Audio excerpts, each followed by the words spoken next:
Vegas Burner, and Fleet Feet to the outside.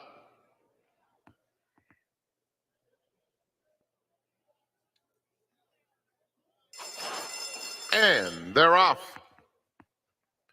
Bolt Supremacy and Fleet Feet are both out very quickly. Liftoff is coming through, as is the favorite Conclude. So Conclude takes the lead, and Liftoff is just a neck back second. Two more Fleet Feet in third. They're followed by Baltazar fourth past the half-mile pole. Then it's Vegas Burner, who's widest of all, but only 3.5 or so off the lead and making some headway. Down at the rails, Single Track Mind with Bolt Supremacy. Precision Strike is shuffling toward the back of the field. Sam Malone next to that rival, and 17 Black is next. They have a quarter of a mile to go. It's Conclude and Fleet Feet who go on with it. Conclude at the rail. Fleet Feet running a good race in second. 3 more lengths. Single Track Mind on the outside of Baltazar coming to the 16th pole, and Conclude starts to edge away. And Conclude finishes it up and is loaded coming for the wire. Look at those strides as Conclude graduates by 4.5. Fleet Feet second. Third to Single Track Mind. Close photo between Baltazar and Bolt Supremacy.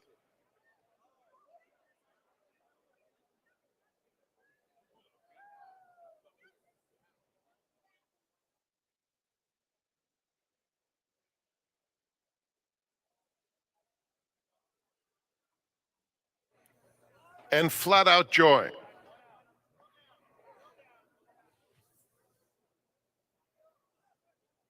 They're in the gate, and they're off. Unwritten Code, Miss Fia showing more early speed today, and in between those two, Everly's Girl is vying for command as well. Your Ringer is fourth, hopped in the air at the start, and is 2.5 lengths off the pace. They're followed by Charlotte Harbor, Flat Out Joy, and in between them, Henny's Crazy Train making some headway. Take a Leap is at the back, some 8 or 9 off the lead. Down the back stretch, and it's Unwritten Code, in hand, in command, by a length over Everly's Girl in second. Then Charlotte Harbor and Your Ringer side by side. At the rail, Henny's Crazy Train, Flat Out Joy, Miss Fia between them, 4 off the lead, and a length and a half to Take a Leap. They're heading toward the quarter pole. Unwritten Code and Tiago Pereira sailing along easily. At the rail, Charlotte Harbor, Everly's Girl in between, Miss Fia just behind them.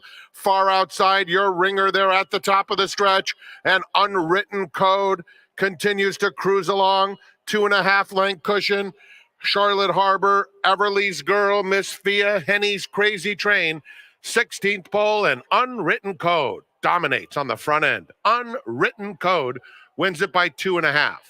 Photo for second is very tight. Either Everly's Girl or Charlotte Harbor. Behind them, Miss Fia and Henny's Crazy Train were battling too.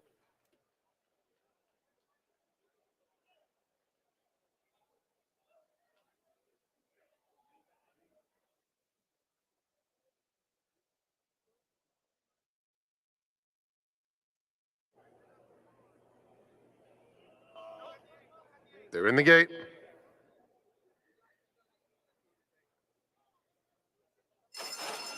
And they're off. Fast start for Crew Dragon, along with King Apollo flashing some early speed. Stotland in the light blue is up close. And Bruto, who didn't have the best of beginnings, is now very fast, and he's battling with Stotland. So it's Stotland just in front, Bruto in second. Then Crew Dragon, Cherubic Factor is close up, only 2 lengths off the speed. King Apollo 3 wide with 3 to make up. Then it's another 2 back to Stormy Samurai on the outside of Kimmer. Rounding the turn, it's Stotland and Bruto going at it on the front end. Now Bruto puts his head in front, coming to the quarter pole. Crew Dragon, Cherubic Factor, King Apollo outside of them. Stormy Samurai and Kimmer, they're at the top of the stretch. And it's Bruto in front. Cherubic Factor now has a good shot. And on the outside, King Apollo is closing stoutly too. Here's Cherubic Factor after Bruto. On the outside, King Apollo. Cherubic Factor, King Apollo on the outside. Nose and nose. King Apollo or Cherubic Factor. King Apollo outfinishes Cherubic Factor. Then it was Bruto in third, followed by Crew Dragon and Stormy Samurai.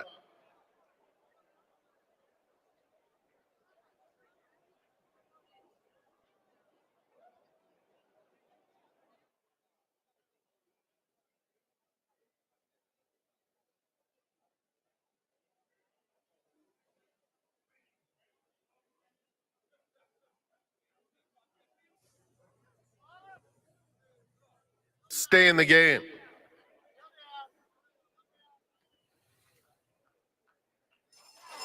And they're off. Pretty even beginning. Devil Among Us has some early speed, but it's Bus Buzz who's quickest, and Bus Buzz takes command at once and opens up immediately. Kangaroo Court moves in a joint second outside Devil Among Us, then Catalina Eddy in the red, outside Paula Chinta, and stay in the game. The speedy Bus Buzz goes past the half-mile pole, confronted now by Kangaroo Court, and the two favorites will go at it to the 3/8. A length and a half, Devil Among Us in third, followed by Catalina Eddy, racing 6 in front of Stay in the Game, and Paula Chinta. Bus Buzz, Kangaroo Court ahead back second. They'll arrive at the quarter pole together as one. Devil Among Us and Catalina Eddy, Kangaroo Court traveling very nicely on the outside. Bus Buzz now gets a nudge. These two come to the 8th pole, and Kangaroo Court is up to take the lead. Bus Buzz not done, fighting bravely. 5 back to Devil Among Us in third. Kangaroo Court just in front. Kangaroo Court now puts away Bus Buzz, and Kangaroo Court, another stellar effort, wins by 2. Bus Buzz clearly second best. It was a long way back to Devil Among Us and stay in the game.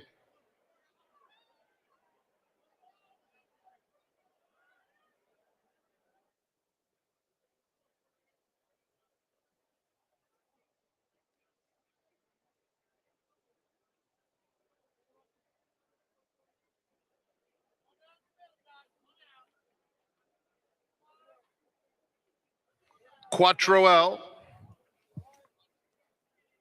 And they're off. Kitty Katana is very quick and seizes command at once. Now immediately tries to slow things down as TikTok Famous moves to keep her honest.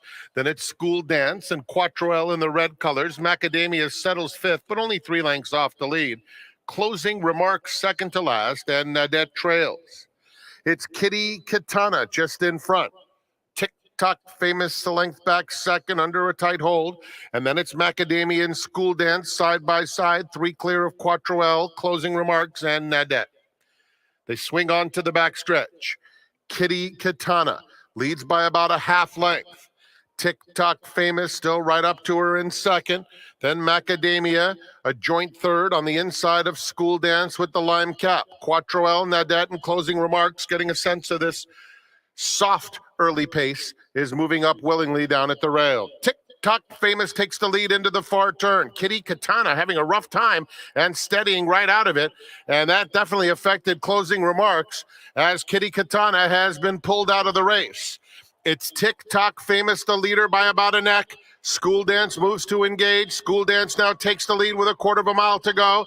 Nadette coming to challenge. Macadamia just behind them. Quattro L in the red, and then Closing Remarks. It's wide open at the 8th pole. Nadette, room for Macadamia coming through down on the inside, and Quattro L is finishing strongly under confident handling. Macadamia, Quattro L surges to the front close to home, and Quattro L, Hector Barrios, and Jeff Mullins have had quite the meet, and they take the Buena Vista Stakes. Macadamia, a hard-charging Closing Remarks, was in a battle for the minor awards with School Dance and Nadette.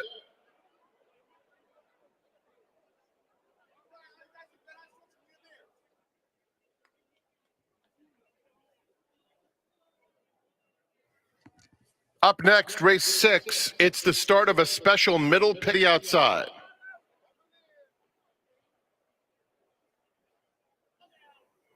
They're in the gate.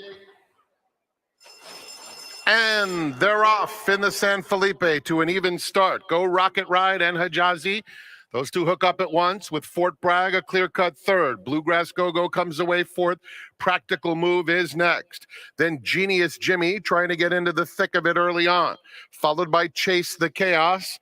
Mr. Fisk is widest of all, and it's another 3 to Skinner. They move to the 6 furlong pole, and Mike Smith takes control with Hijazi. They lead by a length and a half to Go Rocket Ride second, Fort Bragg to their outside. Practical Move under a hold in fourth, 3.5 lengths off the pace. Genius Jimmy, Bluegrass Go-Go between those two. Then Mr. Fisk and Chase the Chaos right together, and another couple to a very calm Skinner. They're heading to the half-mile pole in the San Felipe Stakes, chasing Hijazi, who leads the way by just under a length. Go Rocket Ride is in second. Practical Move inching up a closer third. He's on the inside of a three-wide Fort Bragg. They're followed by Genius Jimmy. Mr. Fisk on the outside. Bluegrass Go-Go. There goes Skinner. Skinner is underway now and Chase the Chaos Trail. Skinner passing horses in a hurry. They're coming to the quarter pole. It's Hijazi in front. Fort Bragg, Practical Move, looking for a spot, finding it along the inside. Skinner coming with a wide bid. They're at the top of the stretch. Hijazi, Practical Move, cuts the corner now to challenge him in second. Three back to Fort Bragg and Skinner. Down at the rail, Go Rocket Ride is running on valiantly, but it's Practical Move coming past the 16th pole in command. And Practical Move, another big effort from him under Ramon Vasquez, wins the San Felipe. Go Rocket Ride second. Skinner a closing third, then Hijazi and Fort Bragg. The running time 142.01 seconds. We do have a mandatory payout today, $237,000 carryover, but a mandatory payout. We will keep you posted as that Lincoln Hawk to the outside. They're in the gate. And they're off. Dean Martini is quick out of the gate. Time to Party up close. Tarantino in between them. And Red Road closest to the rail as they come by the stands the first time. Then it's Cash Equity, a close-up fifth, moving up to claim third. At the back of the field are Flashiest, Lincoln Hawk, and Carmelita's Man. One lap to go, and it's Dean Martini galloping along in front of Cash Equity, with Tarantino, a ground-saving third. Then it's Time to Party in fourth. Red Road on the rail in fifth, 4 lengths off the lead. He's a length and a half in front of Flashiest, who's followed by Lincoln Hawk and Carmelita's Man. 8 or 9 cover the field. Onto the backstretch they go. It's Dean Martini, 3/4 of a length to Cash Equity in second. Tarantino just behind them in third. Time to Party and Red Road next to one another, fourth and fifth, 4 lengths off the lead. Flashiest is under a hold at this stage. 2.5 more. Carmelita's Man inches up inside of Lincoln Hawk. They've taken closer orders, 6 lengths front to back. Dean Martini still there by a length. Cash Equity has been tracking him throughout, moves in once again. Just behind them, Time to Party, picking up a little bit of momentum, taking third away from Tarantino. Then Flashiest, who has no alternative but to go 4 wide. Just behind them, Red Road is next. They're followed by Carmelita's Man. Lincoln Hawk swings to the outside for the drive. They're at the top of the stretch. Cash Equity, Time to Party on the outsides, had a very good trip. It's Cash Equity in front, coming to the 16th pole. Down at the rail, Carmelita's Man stopped cold. It's Cash Equity, a length and a half, and Cash Equity has won it. Tarantino second, tight photo, Flashiest, and Time to Party. Outside of them was Lincoln Hawk.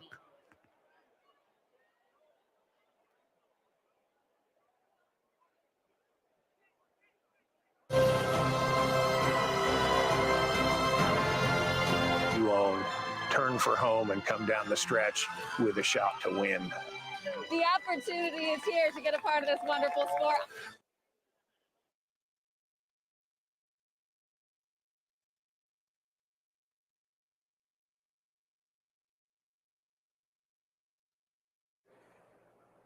Back up.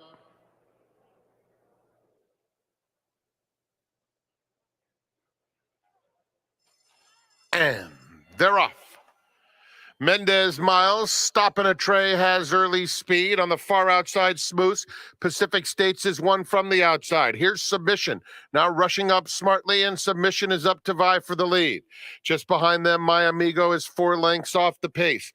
Stopping a tray now settles toward the back of the field. Snap Daddy is on the extreme outside, passing a couple of rivals. Pat Can't Count is next. The 2 trailers, Trusty Rusty and Take Charge Curly, is at the back of the field. It's Mendez Mile trying to get away now. Opens up 2.5, make it 3 around the far turn.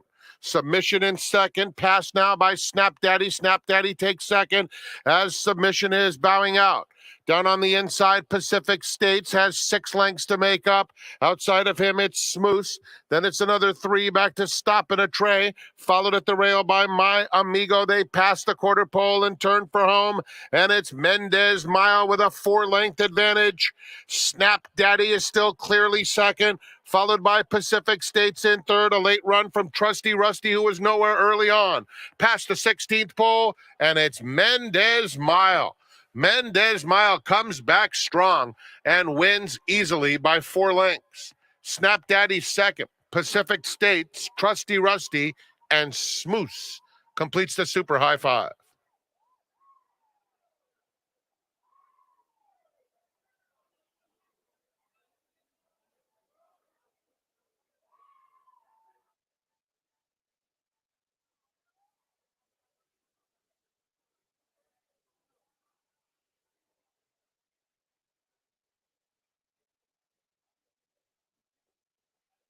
Side follows Rose Barton into the gate. All set. And they're off. Running with the boys very quick, so is Honey Jar in the center, and Honey Jar is up to take the lead. Carmen Miranda is prominent, moving up in between horses, and Carmen Miranda is actually quicker than both. So she takes over with Honey Jar second and running with the boys down at the rail. Races in third. Empire Gal not far away in fourth, racing about 3 lengths off the pace. Then Urban Fairy Tale between horses, and Rebel Girl is down at the rail. The Lady J is racing toward the back of the field. Lady J is about 7 or 8 lengths off the pace as they continue past the half-mile pole. And the lead belongs to Carmen Miranda. Honey Jar presses second, 2 clear of Empire Gal third, running with the boys, fourth along the inside. That pair followed by Rebel Girl, who's down on the inside of Urban Fairy Tale. Lady J, white blinkers outside of them. Pearl Glory toward the back of the field with Rose Barton, and Ultimate High on the fence is picking up some late momentum. It's Honey Jar. And on the inside, Carmen Miranda. They've been in a spirited battle. Running with the boys is trying to get to them at the wire. Honey Jar is just in front. Running with the boys, coming fast. Honey Jar strong, and Honey Jar wins by a length. Running with the boys second. Photo for third between Carmen Miranda and an oncoming Ultimate High. Then it was Lady J.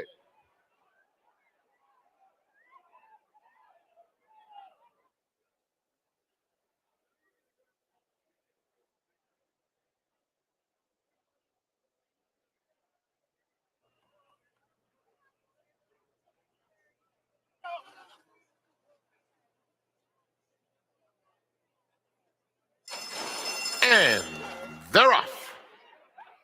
Manitouish is out quickly. So is Next Revolt flashing speed. And down at the rail, Joe Don Looney comes through to vie for that front end. So it's he and Manitouish 1-2.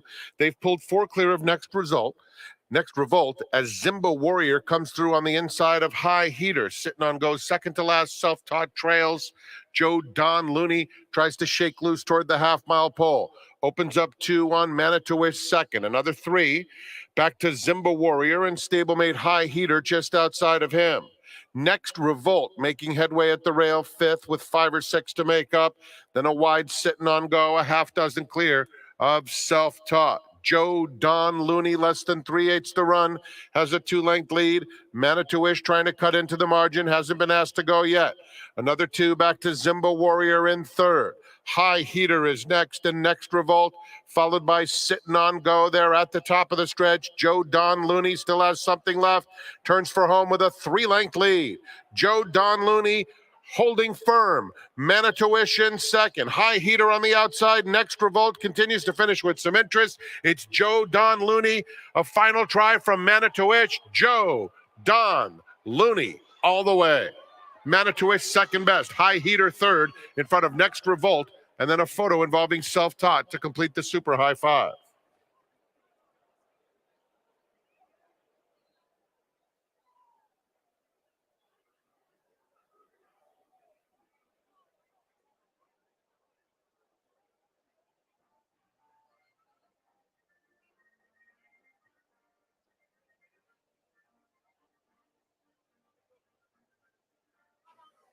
They're in the gate.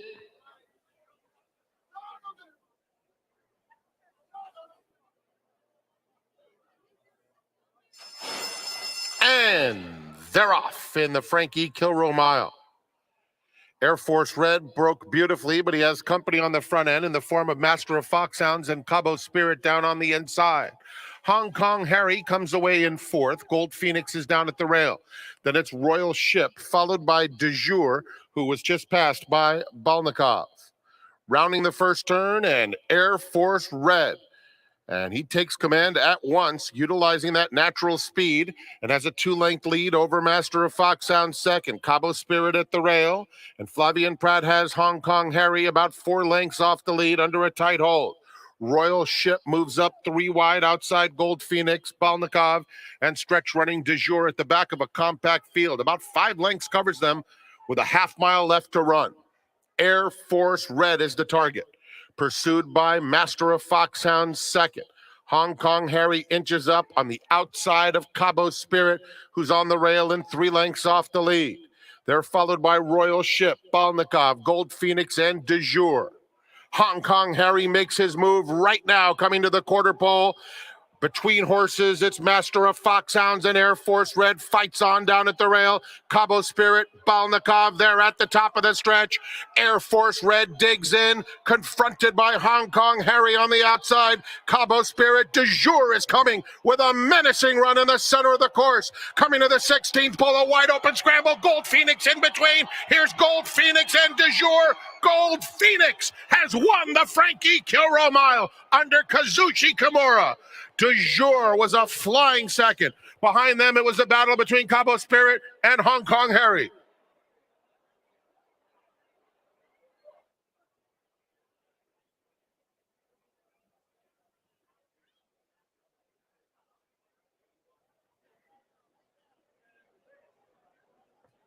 They're in the gate. And they're off in the Santa Anita Handicap, presented by Yamava Resort and Casino. And Stiletto Boy and that White Blaze going right to the front. Warrant came away in good order, and Defunded is prominent too in between them. Hopper is on the far outside, so 4 of them line up by the stands the first time. Newgrange is next, followed by There Goes Harvard. Proxy has settled about 5 lengths off the pace. He's followed by Haywood's Beach, and Tiz Quantum is at the back. 10 lengths covers them into the first turn, and Defunded is quickest. Takes the lead away from Stiletto Boy. Hopper on the outside moves into second. They're followed by Warrant, who is in a bit tight. The same can be said for Newgrange, who's fifth, 4 lengths off the lead with 6 furlongs to go. There Goes Harvard is 7 lengths off the pace. It's another 3 to Haywood's Beach. Proxy yet to do his best running, and Tiz Quantum is at the back of the field. Down the back stretch, and it's Hopper and Defunded. The stablemates right together. A length and a half back to Warrant in third. Stiletto Boy races in fourth. At the rail, There Goes Harvard is trying to make a move, and he is now 2 lengths in front of Newgrange, who's 7 lengths off the lead. Down at the rail, Tiz Quantum, Haywood's Beach between those two, and John Velasquez asking Proxy to go now. 3 furlongs remain in the big cap, and it's Defunded on the inside, just in front. Hopper won't go away. He's right with him. They'll arrive at the quarter pole together. Just behind them, There Goes Harvard is asked to pick it up a bit in third. They're at the top of the stretch. Hopper on the outside, and Defunded are nose and nose. Stiletto Boy, There Goes Harvard, and Tiz Quantum. Proxy starting to pick up some nice momentum in the center of the track, and Proxy is finding his best stride as Defunded shakes loose. Defunded 3-length lead. Proxy on the outside. Stiletto Boy also in it. Stiletto Boy coming at Defunded. Stiletto Boy has won the Santa Anita Handicap under a Hall of Fame ride from Kent DeSormo. Proxy and Defunded were right there battling it out for second.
Did you happen to notice the results of the 20-cent pick six yesterday with a mandatory payout here at the Great Race Place? Well, if you didn't, there were 9 very skilled horse players who took home $208,000. Think about that for a minute.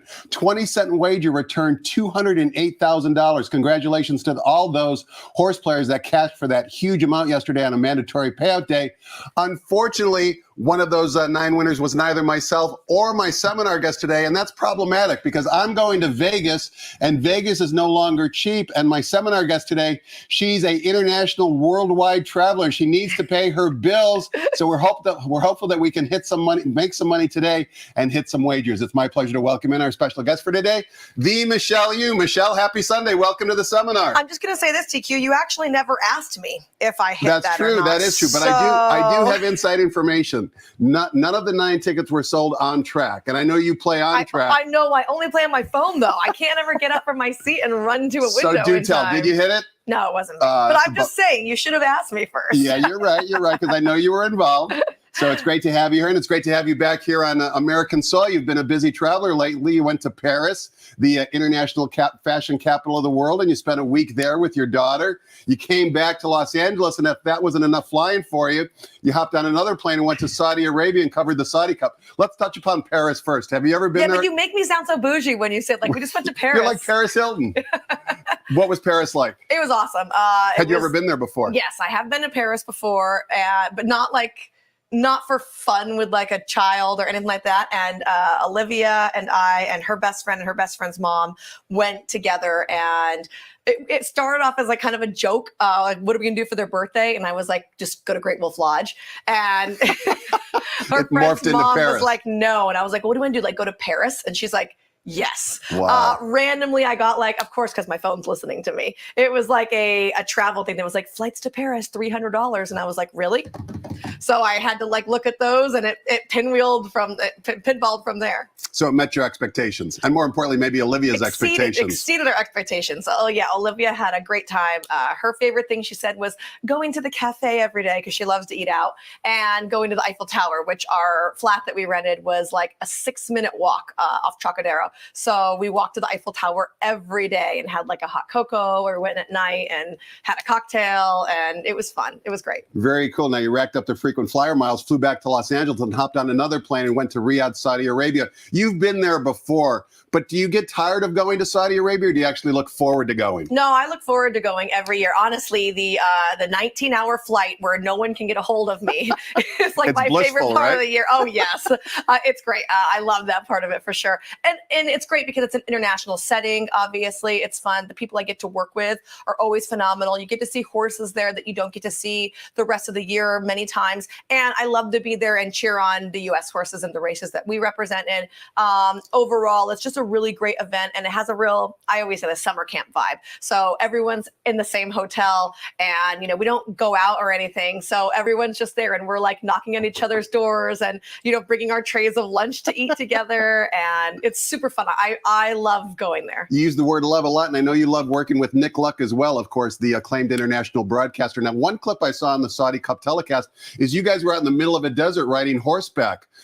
Do you recall that? Yes. So what was that all about? I mean, obviously there was nothing around in terms of a cosmopolitan city. You were in the middle of nowhere. Well, it's funny that you say that. We were in the middle of nowhere, but so every year we try and do a pretty big and glamorous opening, scene setter for the whole event. And we've used a juxtaposition before. Like last year, Nick was downtown in Riyadh with like all the fancy cars and everything, and I was in the middle of the Saudi Arabian desert.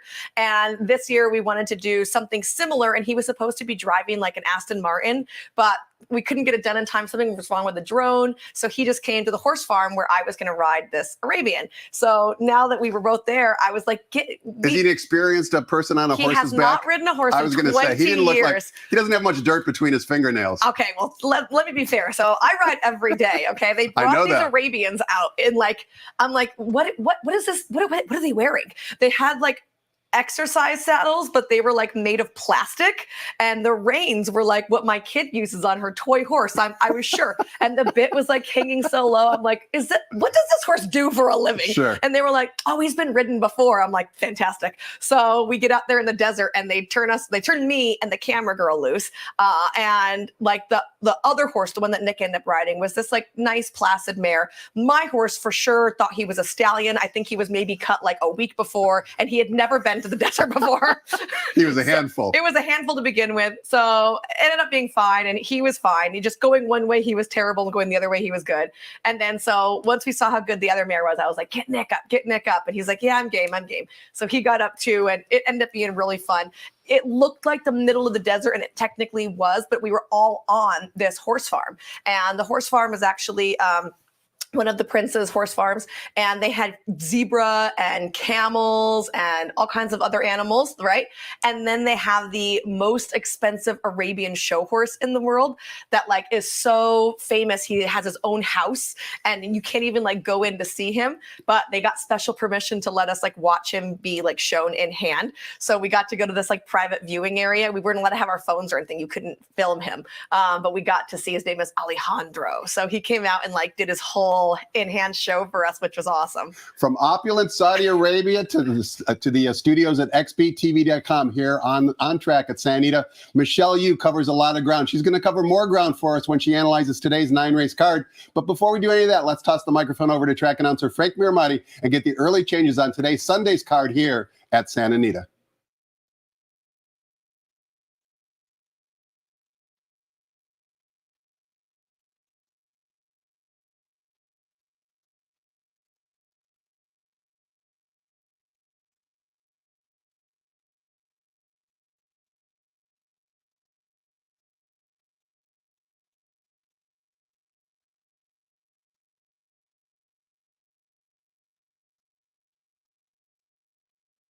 Good morning, ladies and gentlemen, and welcome to Santa Anita Park.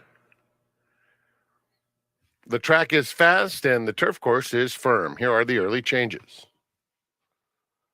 In the first, with the rail on the turf at 20 feet, we just have the blinker note. First race starts the 50-cent early pick 5. Race 2, start of the early pick 4. And there's no high 5 wagering with the scratch at number 6, Ship and Scan. Turning to the third, scratch number 4, spanning the globe. The coast-to-coast pick 5 begins with our third race. In the fourth race, start of the Rainbow 6 with a fresh pool, scratch number 6, Worthiness. Race 4, scratch number 6. In the fifth, scratch number 8, Mecklenburg. It's the start of the late pick 5. The sixth race kicks off the late pick 4. Scratch number 3, Gila. That's a program scratch. In the seventh race, scratch number 1, First Piece. Race 7, take out the 1. Eighth race begins the golden hour pick 4. Number 7, Vicente Shadow, 4 pounds over. In the ninth race, scratch number 9, Degree of Risk. The golden hour double begins, and number 11 draws in and will run. Enjoy your day here at Santa Anita Park. Don't forget, we do have a special Thursday card coming your way. We will have live racing this coming Thursday. We'll race Thursday through Sunday. Post time for our first today is in 57 minutes at 12:30. Let's go back to Quigley's Corner. Tom's special guest today is our own Michelle Yu.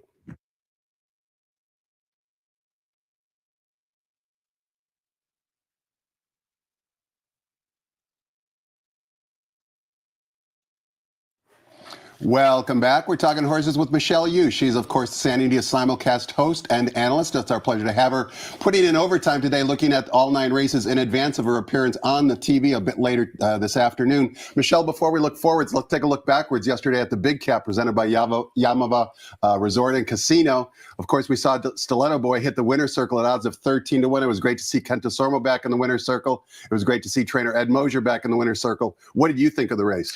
I thought it was a really interesting race on paper. At first, when I was watching it, I was thinking, I kind of was watching Stiletto Boy to begin with because right before they went in the gate, my husband was like, you know, Stiletto Boy's going to win this. And I was like, oh, he's going to hit the board. I don't think he's going to win. He was like, make a bet.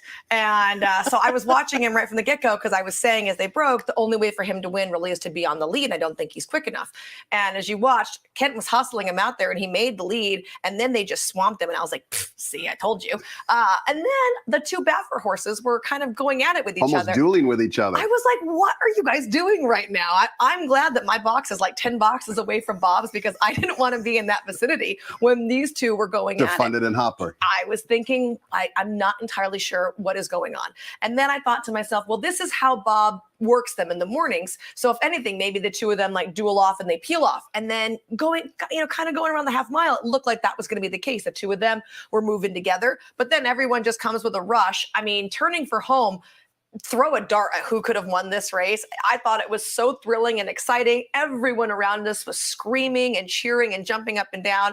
And until 4 strides before, there was still 4 horses on the line that really had a chance here. So I was watching Stiletto Boy come down the outside with this big white face, and it was really exciting.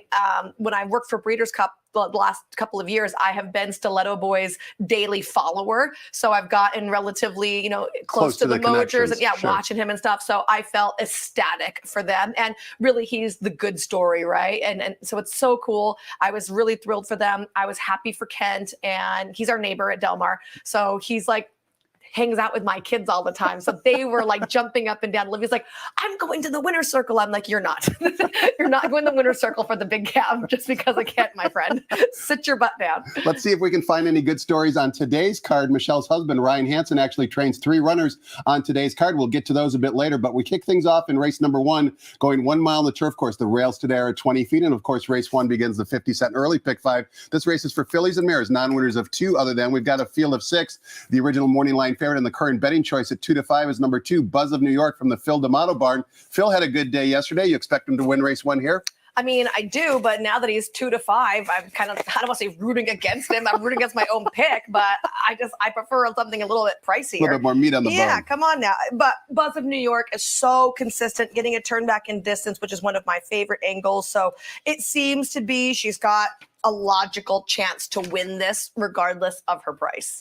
And you also wanted to show a workout, Michelle, for number 1, Warren's Candy Girl, ridden by Flavia Pratt, trained by Craig Lewis. Although this work is on the main track, why did you want to show this work? I like this work for this filly. So she's taking a class drop down, and she's been running in stakes, and she is a stakes winner, right, against Calbred. So allowance company should be within her realm. She's here on the inside of a workmate, and I just thought she looked great. She took heavy pressure, being along the inside. You have that horse breathing down your neck. It's a little hard to see anything else because it's very zoomed in here, but you can see the rider not really asking her until late right here, and she's going to finish fine. I thought overall it was a very good work and a good time, especially for a turf horse working on the main track, which is what all of our turf horses have to do out here. But I especially liked that particular work. It was snappy, and I think that she's well slated today. While Buzz of New York has dropped down from the original morning line, you can see Warren's Candy Girl with 53 minutes to post is actually floated up from the original 5 to 2 morning line, now sitting on the board at 5 to 1. Let's turn the page, Michelle. Take a look at race number 2. 6 furlongs in the main track, 50-cent early pick 4 time as well. This is for Calbred, maiden special weights, 3-year-olds. Scratch the 6, leaves us with a field of 6. Number 2, Montana from the Bob Hess barn is the 5 to 2 favorite. But here's one of your 3 runners on today's card, 40G, who we haven't seen in about 11 months or so. First time gelding, blinkers on. Your neighbor Kent Desormo in the irons. Tell us how 40G is coming into the race. Yeah, he's coming in good. I love the fact that he's been gelded, because when he was a baby, he was a big, heavy dude. Like, you could just tell that he needed to be gelded, not from an attitude standpoint necessarily, but certainly from a physical standpoint. So I'm glad that got done. Coming out of his first race, he did come out with some bucked shins, so that's why the layoff for him. He just went home and came back in here in really great condition. You see, we add the blinkers today. It's because he can be a little lazy when he's by himself, especially in a race scenario. It's probably not going to be the case, but in the mornings, if he's working solo, he can tend to be a little blah, blah, blah, blah. And you see the last work, actually 102 and change. Kent rode him for that work, and that's when he came back and said, oh, he's lazy, but he felt fit. So that was a good thing to note. He is going to be stretching out. Obviously, he was in one of those first 2-year-old races, which we only write going 4.5. I'm not entirely thrilled with the rail draw because I do think it forces our hand a little bit. And I think that Coroner's horse to the outside is ultra dangerous and has a great draw to the outside to be able to be really tactical. You spoke about Fonzie's runner, number 7, Estonian. We want to show. That's his nickname around the racetrack, isn't it?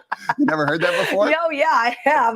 Might as well make it public. Oh, Estonian worked on February 3rd BK. from the gate. First-time starter, so you have a good eye for these workouts, Michelle. What do you like about Estonian? Lots to like about this horse. So he's the chestnut in with the grays here, and you saw Brooke super sharp. He's working with an aged, experienced runner down along the inside, and he's just going to pretty much show what he's worth here. The rider's holding him back. He easily could have gone faster, and he's putting up 59 and change, which is an excellent time.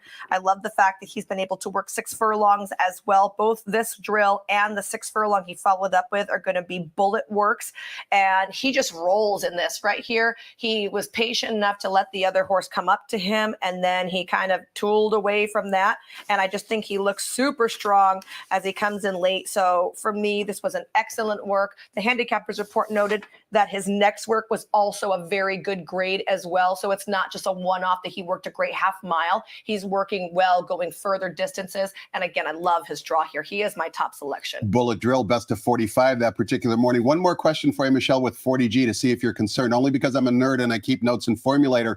40G was supposed to debut back on May 14th, 2022, but flipped in the paddock. He didn't flip, actually. Okay. So what happened was he pulled back, and when he pulled back, his bottom touched the side Which rails. is an automatic scratch. Exactly. So he never reared up and flipped over. He like leaned back, but because of where he was positioned, and where his body touched, he was an automatic scratch. But it wasn't like he reared up and flipped over, which is what can happen to some horses, but that was not the case. So, and I'm assuming you guys have schooled him in the paddock leading up to this. He's been schooled multiple times in the paddock, and obviously he was fine the day that he ran and raced as well. So fair enough. Let's take a look at one of our 2 stakes races on today's card. It's the Grade 3 Santa Isabella Stakes for 3-year-old fillies, going 1 mile and a 16th on the main track.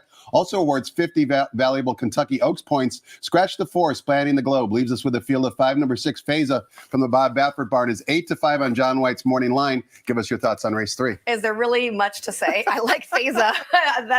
Well, Justique is, no chopped liver. Oh, did they change this to 1 turn? No. Oh, they didn't. Okay. In that case. All right, that's mean. Look, Justique has been very visually impressive in her 1 turn. Are you giving up on her already? Yeah. Okay, I am. fair enough. You got to be harsh as a handicapper. I do. I mean, so if I use Feza and I use Justique, despite the fact that I haven't seen her route successfully, well, then I feel like I have to use my girl and Tell Me No Lies, who we had tried to buy at one point. So I've been following her and I've bet her every time. So I can't get off of her. So for me, it was either go 3 deep or just use Feza. So I went with just Feza because she hasn't shown me anything to say that she's not going to be able to win today. She's worked really well coming out of her races as well as going into. I mean, to me, she's an as advertised horse. I think Justique has a freaky amount of talent, and her turn of foot going that 1 turn has been amazing, right? She's just steamrolled horses. But so far, her 2 races going around of ground have not been good.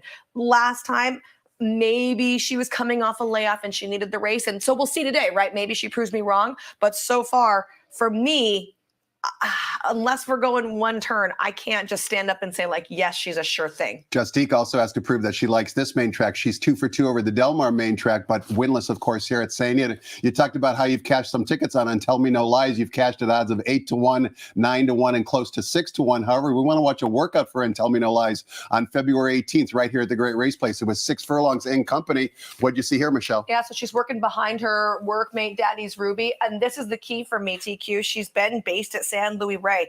They brought her up here for a local work. I love when horses that aren't training here come and work at Santa Anita. Now, I don't know if she came up and worked because there was supposed to be a race for her that didn't go, or if this was just a plan from Peter Miller all along. Whatever it is, it works for me because now she gets a local drill over the track. You saw she came from off the pace. She made up a lot of ground. She was pretty far behind early. Just a measured, quote unquote, victory here at the wire, but not being asked while her workmate is certainly shoved along. I just thought a really good work. Love the fact that she got a 6 furlong move over this strip. And courtesy of our friends at xptv.com, we also want to watch a workout for Faze on February 11th. Just a quick 3 furlong drill, but I assume you like this blowout. Yeah, this is a nice little blowout here. And what you can see from her is that she's absolutely full of run. She's sure the entire athletic, time. right? Just look how athletic she is on her feet. Wait until you see her coming down the lane right here. So he keeps her pretty wide off of the fence. When I'm looking at 3 furlong times, I don't look at the times at all. I just want to watch the horse. I mean, here she's pretty much in a gallop, right? He's got a chokehold on her, and look at her almost flying out in front. She's just aching to be let go. She's just got a really nice way of going. She gobbles up ground, and I thought for just a blowout, she looked pretty darn good there. Sired by Gervin, who's gotten off to a very successful career as a stallion. Including a win yesterday. Exactly right. And then Tell Me No Lies, sired by Ergay. 2 very young and successful sires early on in their career. Let's turn the page, Michelle, once again. Take a look at race 4. We start fresh with the 20-cent Rainbow Pick 6, so no carryover, but we kick things off going 1 mile on the main track for maiden claiming fillies and mares. $20,000 is the claiming tag. Scratch the 6. Look who the morning line favorite is. Number 4, Blur's Day from Ryan Hansen's barn. 8-5 on the morning line. Winner?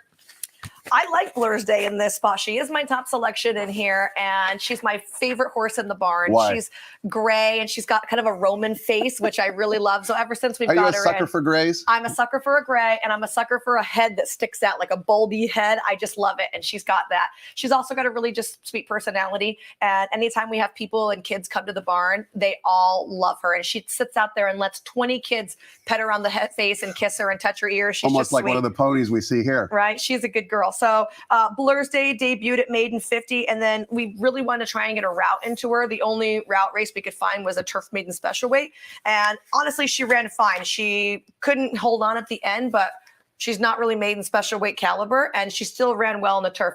We have been waiting and waiting and waiting for a Cowbred maiden 50 on the grass to go, and it just hasn't. So that's why she's in here, because it's silly to run her maiden special weight again when we see that she's not going to be competitive in there. I would love to see her forwardly placed today under Ramon, and obviously the class drop it seems to be extreme, but when you think that she debuted at maiden 50, this is just the next step below. And when there's no maiden 50s, what do you want to do? You're forced to run wherever you can run.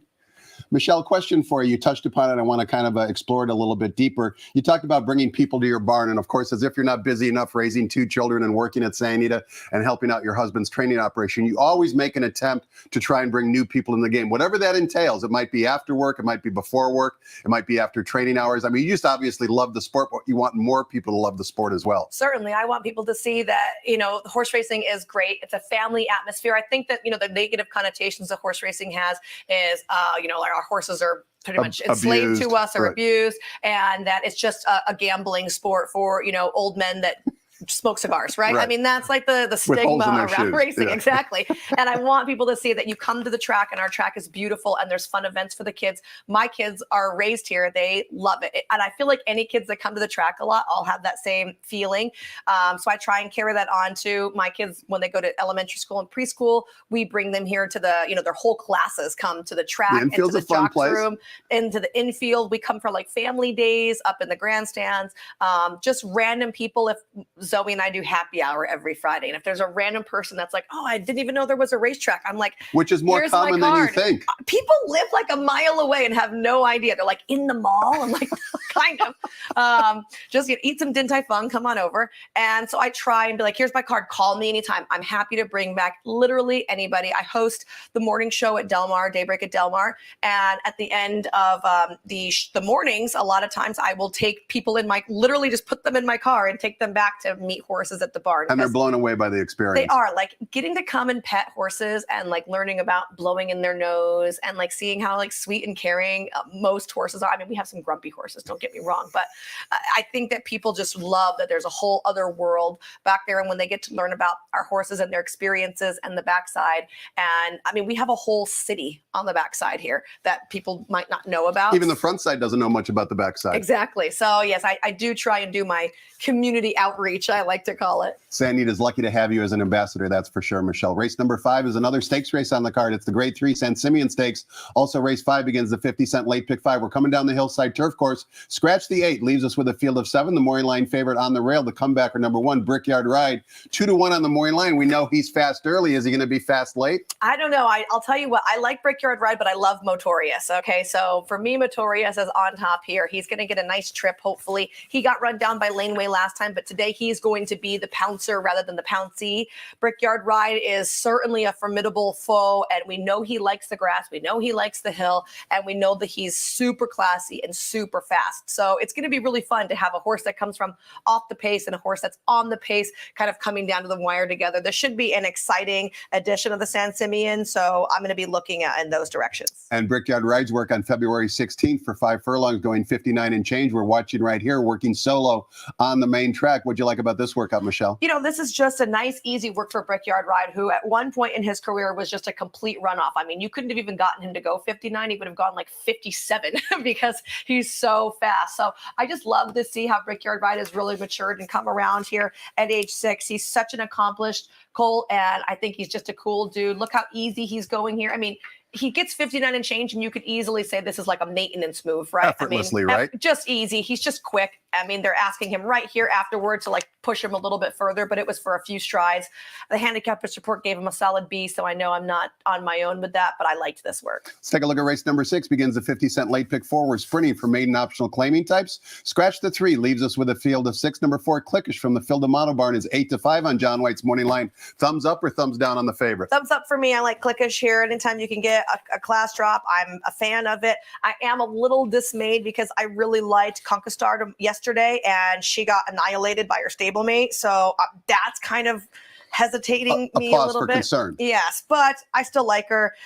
Anybody else, I mean, you're looking at maybe the one anybody's choice who gets a turn back in distance, which I always like, but she's just kind of been like a middle of the road type, and she's had her experience at this level before.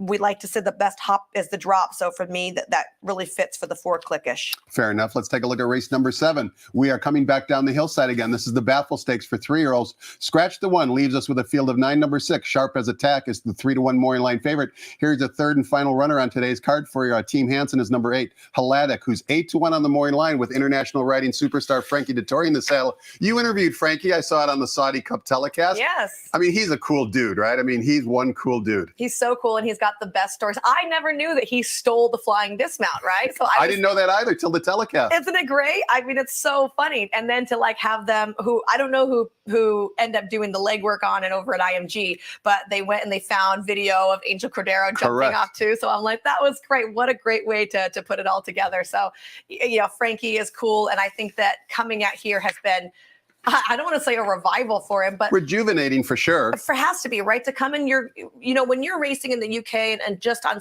like choice big days, a lot of times you don't win multiple races in a day, and you don't have the day in, day out grind. And it's not like people forget about you, but maybe they think of you as like, oh, you're only here for the big money days, right? Right, the big Having races. Frankie ride here every single day, and he's winning 3 races a day on Friday, and 2 races a day on Saturday, and 3 races again on Sunday. You're like, dang. And he's riding, $20,000 maiden claimers, and he's riding the grade 1s. And then he goes and runs, second in the Saudi Cup. It's like, he is so all encompassing. It's amazing to me. How'd you get him to ride Haladik?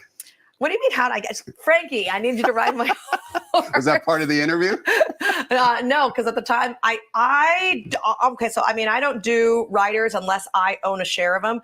Ryan owns a share of Haladik, so I don't know like what went on. Obviously, Tyler Bays has always ridden him, and Bays is not here. He's in Oaklawn. So I think that we were debating between him and Flavian, and so here he is. Blinkers on. He's already fast. You expect him to show even more speed? Yeah, I mean, okay, so if you go back to his last race, I did not like the fact that Tyler had him rate, right? His first race, when we knew that he had to have throat surgery after, Ryan told Tyler, ride him like he's cheap, okay? Like send him hard, right? Like it's low sal at night. And he went fast, and he built up the big advantage that he needed.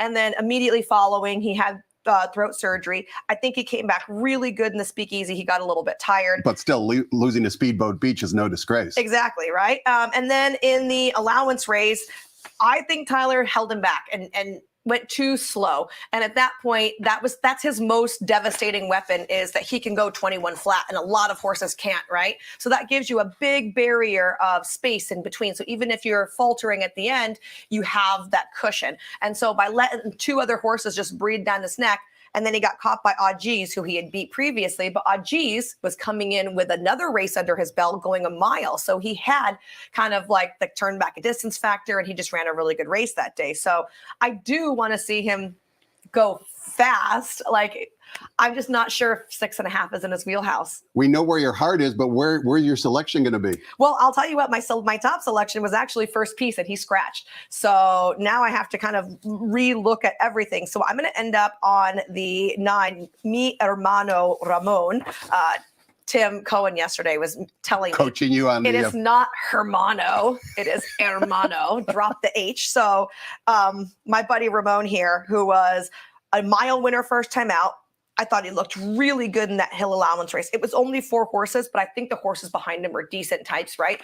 And they pushed really hard to get that race to go, and I thought that he looked good.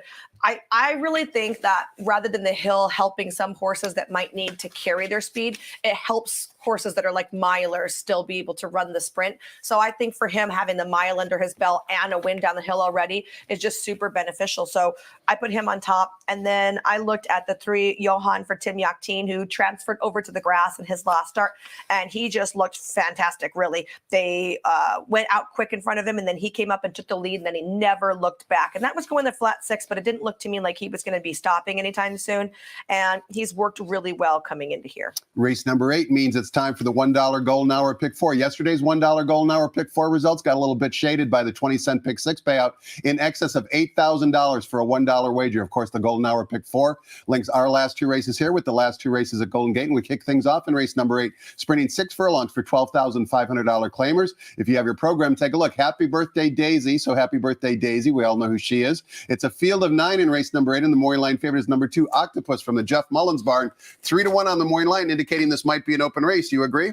Yeah, anytime you get this particular type of race, a wide open bottom level claiming, it's an open race, right? 100%. Because even if one horse has won the last 3, 10, or 12 5s, there's always another horse that's ready to step up. So I think it's always a challenging spot. I ended up with the 2 Octopus as my top selection in here, taking the drop down. He's been facing so much tougher, but it's like he was a horse that was the $16,000, the $20,000 type, and he never made it quite to the 12.5. He's climbed up the ladder, but now he's ready to go back down to, his roots. He's ready to go back down to be a bottom level claimer. Yeah. So I think that this is going to be a really great spot for him to run in. Let's talk about the mindset of equine poker is what I call it in the claiming game, Michelle. And specifically, let's focus on Octopus. You can see he's taken a massive drop down in class, and I'm sure there's going to be some claims for the horse. Some handicappers might view that as a negative. I don't necessarily look at it as a complete negative, only because we're at the time of year where you guys need to make room for the incoming 2-year-olds. And Jeff Mullins is basically saying, look, I need the stall, I need the barn. I'm willing to part with this horse. He's now 6 years old. I'm willing to basically just, win a race, get rid of him, and open up a new spot for a 2-year-old. Is that kind of the mindset of what you guys with Team Hansen kind of follow as well? Maybe not us, because we have stalls. If you have a horse, we've got stalls. So for us, we're not trying to do that. We do try and, move along from horses that just aren't hitting the expectations of the owner, right? And some people don't want to have a 12.5 claimer. So there are, like, for example, we had claimed top of the game a couple years ago. I And we remember claimed him for like Vladimir. 40, right? We claimed him for 40. He got stepped on the gate in his next race, and he had to have surgery, but he came back, and he wasn't going to be a stakes horse anymore, right? He wasn't going to be a 40 You or were anything hoping like he that. would be when you claimed him. Hoping that he would be, but after that, we're like, he needs to run cheaper. And one of his co-owners was like, I don't want to have a 10,000 claimer. So he ended up giving him to us. And so he ended up winning 4, maybe 5 in a row for us at 8, 10, and 12.5, lower level. For us, that was great. We're happy to have a horse that wins races, but some people just don't want to deal with that. So when you claim Octopus for 40, and he had been, running well for 40 and 32, but then he's not being competitive anymore, you want to keep feeding him at this high rate, or you're like, let's just see what we can recoup, because a $12,000 horse eats the same as a grade 1 horse, right? It just depends on what level you want to race at. So who knows what the reasoning is, but this is how you can win races, is by putting horses in where they can belong. Plus, if you drop him in after a really poor effort like he had last time, you're also playing some poker there, right? Because now he might not get claimed. And if there's question marks. There's question marks. And dropping him into this level also makes him eligible for some of the starters they ride at Los Alamitos. We don't have the 12,000 starters here at Santa Anita, but they do at Los Al. And, you can make some money in those couple of weeks in between Santa Anita and Del Mar on each side of summer if you have a horse that's eligible for it. We close out Big Cap Weekend in race number 9, sprinting 6 furlongs on the turf course. Race number 9 also begins the $5 Golden Hour Daily Double. 2 scratches, one which is new that you did not hear Frank Miramati announce. Scratch number 8, Augusta Melody, who is a new scratch. You'll hear Frank announce that in a moment. Also scratch number 9, Degree of Risk. With those 2 scratches, number 11, Redline, does draw into the race. Number 1, Doing It for Andrew, it puts blinkers on for trainer Phil D'Amato and is a 7-2 morning line favorite, breaking from the rail. Give us a winner to close it out, Michelle. Well, okay, so my pick in here is actually the 5, Virat, for Peter Miller, taking a cut back in distance and gets off the hill, which I think is fine. Also, that was just the first race off a little bit of a break. And he didn't have a clean trip. I can give him all kinds of excuses for that last race. To me, it was a draw the line through. And you go prior to that, he had a lot of good races consecutively, even though 2 of them were maiden races. Now, all of that being said, TQ, now that we have a couple of scratches and we have a horse drawing in, I didn't use in my top picks, but I might have to reconsider handicapping this race because you thought he would scratch. Originally. Exactly. And I think that this horse stands a really good chance in here looking at Redline. His last race was a good race. All of his turf races have been good, right? So for me, he fits. And I love betting a horse that draws in off the AE. For some reason, those horses seem to run lights out, whether it means, they're just ignored. And so they end up being a higher price than you maybe think they are, whatever it is. I love a horse off the AE. So this is my pick as of this morning, but this is prior to scratches. Right. So I'm gonna be re-handicapping the nightcap here, and we'll see if Redline is gonna figure into that. For Michelle's updated picks, just go to her Twitter feed at the Michelle U, and you'll see all of her picks absolutely free of charge every single day. Plus, she'll take a beautiful photo of herself. Want to thank all of you for watching. Want to thank you, Michelle, for coming in and doing the extra work, joining me and giving out your pre-race selections. As if this wasn't enough work, thankfully I didn't ask you to handicap the Coast to Coast pick 5. Oh, but I did. I did the Coast to Coast pick 5, TQ, because I did it You're for way ahead first of me. bet. It's a $1 minimum with a low 15% takeout. You can see the first leg starts with Santa Anita Race 3 at 1:31 p.m. Pacific time. Also, one more piece of information. Keep in mind, we're racing this coming Thursday. It's a makeup day, so we're racing Thursday. I can tell you it's going to be an 8-race card that starts at 12:30 p.m. Pacific time. Make sure you join us on Thursday. Thanks again for watching, everybody. Have a great day. Good luck, and have fun at the Great Race Place.